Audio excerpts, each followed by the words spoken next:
आज हम आपको पॉलिटिकल साइंस का जो आर्टिकल 52 से लेकर 61 के बीच का जो प्रोविजन है उसके बारे में बताएंगे। आर्टिकल वाइज डिफाइन नहीं करेंगे, ठीक। सिर्फ नॉमिनली प्रेसिडेंस का जो सिस्टम है, कैसे चुनाव होता है, क्या योग्यताएं हैं, ठीक ना, उसका क्या क्या तरीका है, वो उसके बारे में हम बताएंगे, ठीक। चलिए, तो आज हम पढ़ेंगे प्रेसिडेंट के बारे में, प्रेसिडेंट ऑफ इंडिया। देखिए, प्रेसिडेंट ऑफ इंडिया आर्टिकल 52 कहता है कि भारत में क्या होगा, प्रेसिडेंट।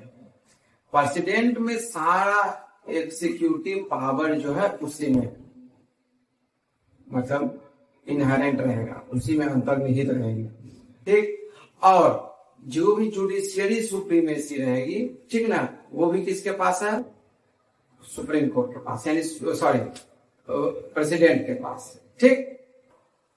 अब देखिए, उसके बाद है कि अगर कोई प्रेसिडेंट बन रहा है तो प्रेसिडेंट के लिए उसकी एलिजिबिलिटी क्या होनी चाहिए, ठीक। ये तो आपको पता है कि प्रेसिडेंट जो है वो टोटल जो है मतलब एग्जीक्यूटिव, जुडिशियरी और लेजिस्लेटिव का हेड होगा। आपको पता होगा कि जो हमारा जो सेंट्रल सिस्टम है, एडमिनिस्ट्रेटिव सिस्टम या गवर्निंग सिस्टम, उसमें प्रेसिडेंट है, उसके नीचे लोकसभा और राज्यसभा। ये आगे ये तो अलग टॉपिक हो गया, ठीक। तो देखिए, इसके लिए एलिजिबिलिटी क्या होगी? एलिजिबिलिटी क्या होता है? योग्यता, ठीक ना। इसके लिए है कि कम से कम कितने साल का उम्र होना चाहिए? 35 ईयर्स इसका एज होना चाहिए प्रेसिडेंशियल कैंडिडेचर के लिए। उसके बाद वो क्या होना चाहिए? भारत का नागरिक होना चाहिए। क्या होना चाहिए? भारत का नागरिक होना चाहिए। उसके बाद वो किसी भी लाभ के पद पर नहीं होना चाहिए, ऑफिस ऑफ प्रॉफिट नहीं होना चाहिए, ठीक। अब अगर समझिए, अगर लोकसभा का क्या बोलते हैं, राज्यसभा का सदस्य है या फिर किसी विधानमंडल का सदस्य है, ठीक ना, तो जब वो एक कैंडिडेचर के रूप में लड़ेगा, उसके बाद जब अगर राष्ट्रपति बन जाता है तो उसका स्वतः माना जाएगा कि जो कैंडिडेचर है वो समाप्त होगा। अगर कहीं पर से राज्यपाल है किसी जगह का, तो वो नहीं माना जाएगा कि वो ऑफिस ऑफ प्रॉफिट के सिस्टम में आता है, ठीक। इसके बाद वो मेंटली क्या होना चाहिए? फिट होना चाहिए, ठीक। ये है एलिजिबिलिटी। अगर एलिजिबिलिटी में कहिएगा कि किसी तरह का एजुकेशनल क्वालिफिकेशन का, तो ये नहीं दिया गया है इसमें, ठीक। अब चलिए, अब अगर किसी प्रेसिडेंट को का इलेक्ट करना है तो प्रेसिडेंट का इलेक्ट कैसे करना है? आर्टिकल 54 और 55 में इसके बारे में दिया गया है कि अगर प्रेसिडेंट को जो है, ठीक है, ये इलेक्टोरल कॉलेज के through proportional representation by means of single transferable voting system, इसके थ्रू, उसको हिंदी में बोलते हैं एकल संक्रमणीय मत प्रणाली के द्वारा इसको चुना जाता है, ठीक। ये तो सिस्टम है। अब इसमें भी क्या होता है कि सपोज कीजिए अगर दो कैंडिडेट हैं, याद रखिए, कैंडिडेचर के लिए अगर कोई अल्टरनेट, आप पिछले ही इलेक्शन में जब हुआ था तो प्रतिभा देवी सिंह पाटिल, द्रौपदी मुर्मू जो हमारे वर्तमान राष्ट्रपति हैं, उनके अगेंस्ट में यशवंत सिन्हा के द्वारा इंडी अलायंसेस पे इंडी ब्लॉक के द्वारा खड़ा किया गया था। तो देखिए, अब अगर कोई प्रेसिडेंशियल कैंडिडेचर के लिए खड़ा होना चाहता है तो कम से कम 50 मेंबर्स का सपोर्ट होना बहुत जरूरी है, ठीक। अब चलिए, तो अब इसको किस तरह से, अगर दो हो गया खड़ा, ए सिंगल है तो चलिए भाई, वो मैं मतलब क्या बोलते हैं, यूनिवर्सली जो है, ठीक ना, ध्वनि मत से वो बन गए राष्ट्रपति, ठीक। अब देखिए, तो राष्ट्रपति बनने के लिए क्या होना पड़ता है? सो देखिए, जो भी एमपी होते हैं, चाहे वो लोकसभा के हो, समझिएगा, लोकसभा के हो चाहे वो राज्यसभा के हो, ठीक ना, और जो मेंबर ऑफ लेजिस्लेटिव असेंबली हो, राज्य विधानमंडल है, स्टेट लेजिस्लेटिव है, क्या है? स्टेट लेजिस्लेटिव है। स्टेट लेजिस्लेटिव में जो एमएलए होते हैं, याद रखिए, कहीं कहीं जो होता है, आपको प्रीवियस क्लास में एमएलए एमएलसी के इलेक्शन के बारे में हम आपको पढ़ाए थे, ठीक ना। अगर वो वीडियो आप नहीं देखें तो जाकर जरूर देखें, ठीक। तो लेजिस्लेटिव काउंसिल का मेंबर इसमें वोट नहीं डालता है, याद रखिएगा, सिर्फ कौन वोट डालेगा प्रेसिडेंशियल कैंडिडेचर के चुनाव के लिए? सिर्फ मेंबर ऑफ लेजिस्लेटिव असेंबली। ये सब मिल करके अपना वोट डालेंगे और किसको चुनते हैं? प्रेसिडेंट को चुनते हैं। ठीक, अब चलिए तो हम आपको बताएंगे कि सिंगल ट्रांसफरेबल वोटिंग सिस्टम को, यानी प्रीफर के हिसाब से, है ना, दो कैंडिडेट है, ठीक ना, तो सपोज कीजिए अब मान लीजिए दोनों का वोटिंग का काउंटिंग हो रहा है, ठीक ना, दोनों का में अब जो या दो से अधिक है तो जिसको सबसे कम आया वो खत्म हो गया, उसके बाद सेकंड प्रेफरेंस है वो ऐड होता जाता है, ठीक ना। इस तरह से प्रेफरेंस को ऐड करते हुए फाइनली जो सबसे ज्यादा वोट लाता है उसको विनर घोषित किया जाता है, उसको प्रेसिडेंट के लिए चुना जाता है।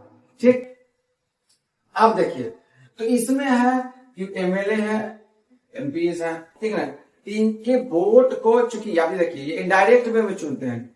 डायरेक्ट वे का मतलब हो गया कि जो हम लोग एमपी को चुनते हैं, एमएलए को चुनते हैं, वो डायरेक्ट वे में हम लोग चुनते हैं, ठीक। लेकिन प्रेसिडेंट को हम जनता, अमेरिका में प्रेसिडेंट को डायरेक्ट चुना जाता है, ठीक ना, लेकिन भारत में प्रेसिडेंट को इनडायरेक्ट वे में। इनडायरेक्ट का मतलब क्या होता है? जो हमारे रिप्रेजेंटेटिव होते हैं वही किसको चुनते हैं?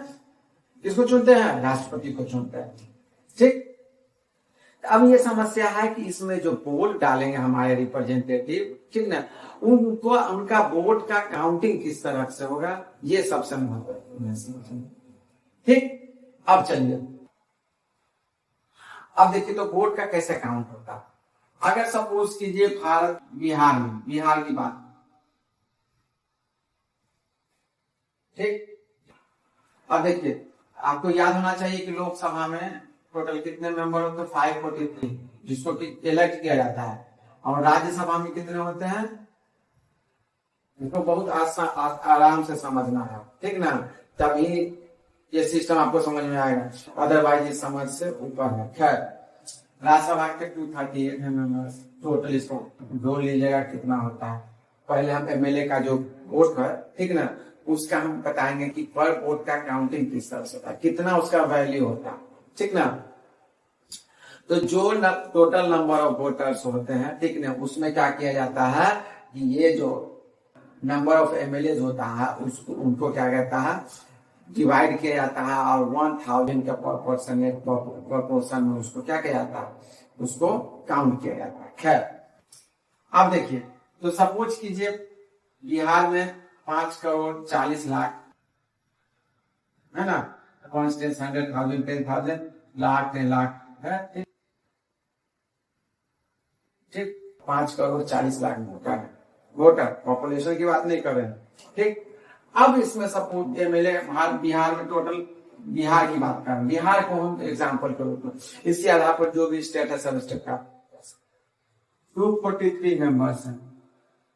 अब देखिए सबसे पहले हम इसको 1000 से क्या कर दिए, डिवाइड कर दिए, क्या कीजिए, कितना आया 54 पर कितना आया, 3 0 आएगा, है ना,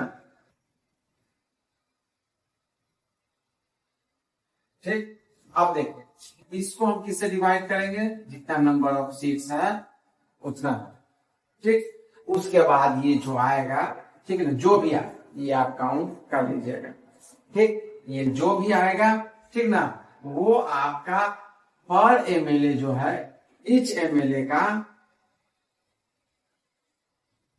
वोट का वैल्यू माना जाएगा। कोई दिक्कत, कोई समस्या? अब देखिए अब उसी तरह से जब हर एक एमपी का जो है, यानी याद रखिए इसमें प्रोपोर्शनल रिप्रेजेंटेशन हर एक स्टेट का होता है, ठीक ना, ठीक।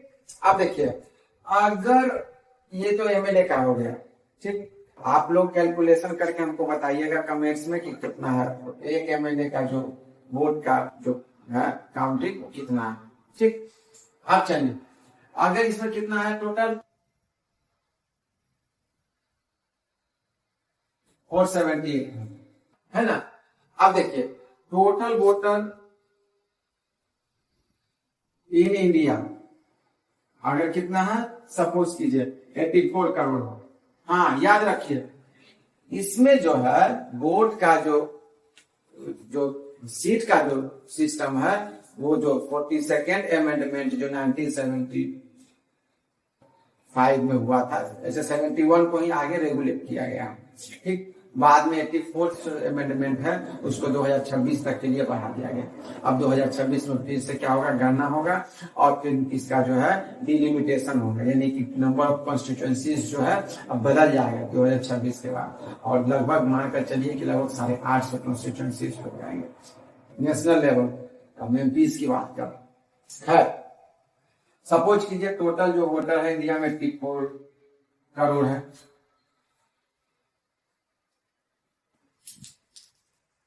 ठीक,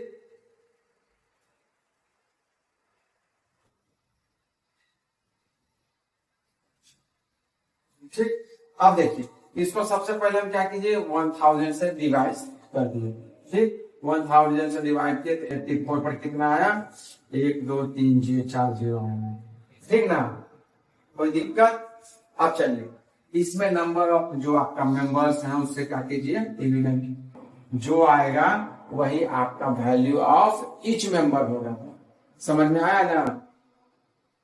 ठीक, अच्छा, वैल्यू ऑफ ईच मेंबर उतना होगा। उसके बाद ये जो आएगा, ठीक है, सपोज कीजिए इसमें आ गया कितना 708 आ गया, सपोज कीजिए, तो 708 मल्टीप्लाई 781, ये जो आएगा टोटल वैल्यू, वो वैल्यू कितना होगा ऑफ क्या हो जाएगा पार्लियामेंट का, पार्लियामेंट में जो एमपीज है, ठीक ना, उनका टोटल वैल्यू यही हो जाएगा। ठीक, इस तरह से जो है इसको काउंट किया जाता है। टोटल जितना राज्य है सभी विधानमंडल के एमएलए का वोटिंग काउंट किया जाता है। अब ये उसमें सबसे ज्यादा 10,51,000 लगभग टोटल वोट का काउंटिंग है ना। तो इस तरह जिसको ज्यादा मेजोरिटी वोट आया, ठीक ना, वो आएगा प्रेसिडेंट बन जाता है। ठीक, अब चलिए हम एलिजिबिलिटी बता दिए प्रेसिडेंट को का किस तरह से इलेक्ट किया जाता है। ठीक ना, अगर इलेक्शन होता है तो इलेक्शन में हर एक वोट देना जो देते हैं वोट का काउंटिंग किस तरह से होता है ये। अब चलिए उसके बाद टर्म ऑफ ऑफिस क्या है, यानी कि प्रेसिडेंट जो है वो कितने दिनों के लिए, तो प्रेसिडेंट जो है 5 इयर्स के लिए होते हैं।